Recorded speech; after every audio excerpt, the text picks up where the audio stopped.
Hey, what's up everybody? Nola Deej here, coming to you from Jefferson, Louisiana.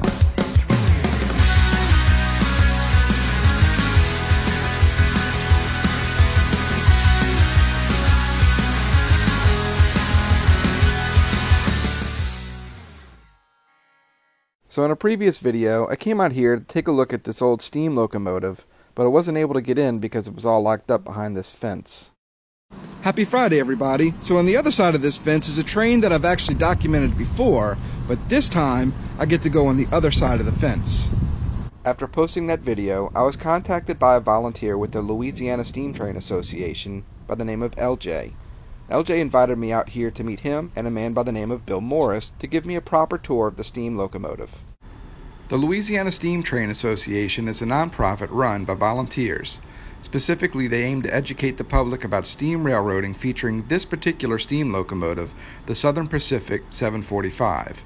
It's a Mikado-type steam locomotive that they've restored to working condition, and it's been placed on the U.S. National Register of Historic Places. Out of 10,000 built, only 12 remain in operating condition. This one is the last surviving steam locomotive built in Louisiana. It was built in 1921 in Algiers across the river. Right after World War I, they built 11 engines there. This is one of them, and it's the only one left. It ran operational until 1956, because most were phased out in the 50s. Bill Morris, a retired locomotive engineer, is the director of the Louisiana Steam Train Association. The silver part you see here is the firebox, and it's a double wall. There's firebox. Okay. This bolt right there, this is called a stay bolt. And the holes are in here in case it breaks, the water comes out. There's another wall back here. I can't you can see it up front. And they're about that far apart. There's probably about 6 inches between them. And that's all filled with water. Oh, wow. And these holes, if that stay bolt breaks, water will come out of this. Really? Yeah. That's a tattletale to do that. These all get cleaned at the annual. They're doing the annual now. You clean all of these out. And if you got fire there, you look up here, you see through it. You can see the flames in there through that little hole. And down here, this is called a mud ring. And this is on an angle so that as you boil in the water, the solids start falling out of the water. They fall down and they collect here. It's usually kind of a light brown color. But you can open those up and run water through it and wash all that out. So what do? You just unscrews? You unscrew them. You get a big high pressure water hose back here, and you just flush it out. Flush the water all through it. You'll take this one off and say that back one and wash this. This comes out, all it look like Mississippi River water. Okay.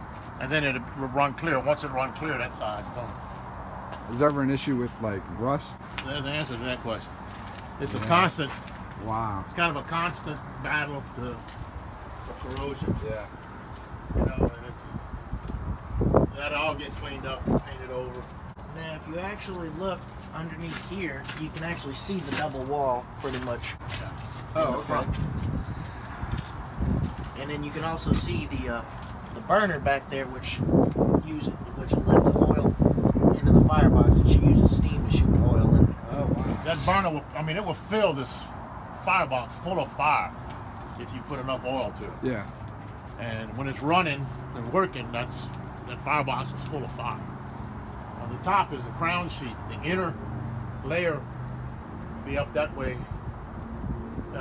is where it actually boils the water and makes the steam.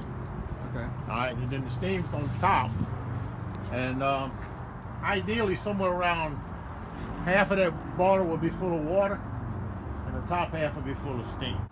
What is a sand dome? The sand dome the is sand the dome's first dome. The first one, and then that's the steam dome. And then the steam dome, which is where the throttle valve is housed. Okay. Which controls your speed. When the engineer opens the throttle, the steam comes through the dry pipe, and it goes into a manifold up here that actually runs that steam back and forth through some larger flue tubes, and it superheats the steam. It don't cost anymore, but you get more energy out of steam, and the steam is drier. So, all right, so that's the lubricator, and it puts oil in the piston. That is the lubricator. That puts oil in the piston, so when the steam comes in, it keeps it nice and lubricated. It'll. Okay. This is the pistons right here. This is the life. This is what drives the locomotive pretty much. Okay. Steam will come in, push it that way, and then steam will also. So you're getting an action with the steam on both directions. Okay. This is a set of valves, and here it is direct, manually connected to the linkage where the power goes to the wheels. Okay. Moves these valves, it directs the steam to go on one side or the other. The piston's down here. This round part right here is the power piston. Every stroke has power on one side or the other of that piston. And then it exhaust goes back up through the exhaust, and it goes. The exhaust goes up. The exhaust is shot up this. See the bell part right there? Yeah. Air or gas is passing through a Ventura, where you've got a larger opening coming down to a smaller opening, creates a low pressure. Okay. So there's a low pressure in the smoke box, and that's from the exhaust going up through the smokestack. That's called a petticoat. It looks like the bell. So you got a low pressure here, and that's what brings all of your smoke from the fire and it pulls the heat this way. Okay. And it distributes it, so it's starting to heat the water around all these tubes, because they run from this front sheet all the way to the back sheet. I don't forgot how long it is, 20-something like 30 feet, something like that. So all that heat is being used to start preheating the water, and the water rolls through the boiler. Okay. It's constantly moving. It has a current in it, but it actually boils on the crown sheet, and then the steam sits on top of the water. Once you get your power to your piston, you have your main rod. Some models, the rod is connected to the second wheel. Some of them are connected to the third wheel, but it's usually going to be either the second or third driver is going to have the main rod connected to it. That's what. Then all these connecting rods transfer. This is the main rod. Okay. You see it comes. That's your piston rod. That's connected to the piston right there. That round rod that's about 4 inches in diameter. That's directly connected to the piston. Okay. As the piston moves back and forth, all of this slides back and forth. And what does the sand dome do? The sand dome, you see the two pipes coming down. Yeah. One's for a sander in front of the drive wheel and behind the drive wheel. If your wheels are slipping and you need a little bit more traction, Oh, wow. it shoots air in the pipe and puts the sand down on the rail. Okay. That's the one for reverse. That's for reverse, and that's for fall. Wow. And when you're starting a train, if you need to, you lay the sand down, and that increases the friction Okay. between the wheels and the rail. So now we're going to go up into the cab of this thing and check out all the controls for it. Okay, so this is the firebox.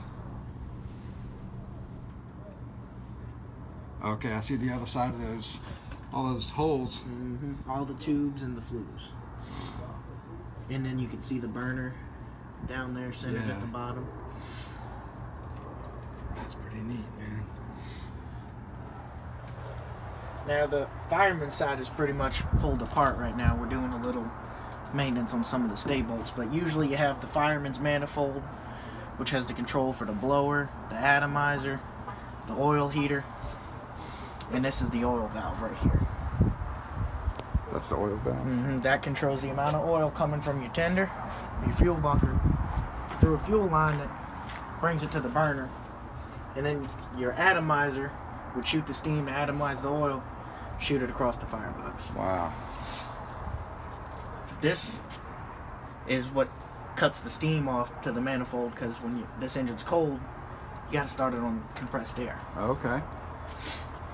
And then this controls the steam to the air pump, and then above that is the valve for the dynamo, which generates the electricity for the headlight and the interior cap lights. This is your throttle.